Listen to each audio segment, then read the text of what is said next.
नहमदुहु व नसल्ली अला रसूलिहिल करीम। एक सवाल हमारे हाज़िरी दारुल इफ्ता अहले सुन्नत में आया कि पाकिस्तान के जो मुसलमान एक्टर्स हैं, ड्रामों में काम करते हैं, फिल्मों में इस तरह गाने गाते हैं, तो ये क्या हिंदुस्तान के शहरी बन सकते हैं या नहीं? जिस तरह अदनान समी खान वहाँ चला गया। तो भाई हमारे हाज़िरी दारुल इफ्ता अहले सुन्नत का फतवा यह है कि हिंदुस्तान दारुल इस्लाम है, मुसलमानों की जगीरा प्रॉपर्टी है, लेकिन पाकिस्तान के मुसलमानों को वहाँ नहीं जाना चाहिए।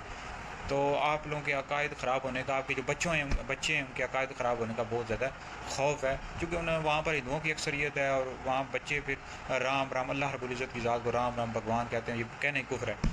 तो वहाँ के मुसलमानों को भी गौर फिक्र करना चाहिए। अगर आप लोगों के बच्चों के अकायद ख़राब हो रहे हैं तो आप बिल्कुल भी वहाँ से हिजरत कर जाएँ, मूव कर जाएँ।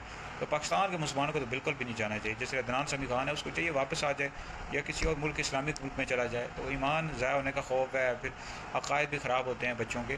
तो पाकिस्तान के जो मुसलमान हैं उनको बिल्कुल भी हिंदुस्तान में हिजरत नहीं करनी चाहिए और ना ही वहाँ का शहरी बनना चाहिए और ना ही वहाँ अपने बच्चों को वहाँ हिंदुस्तान में रखना चाहिए।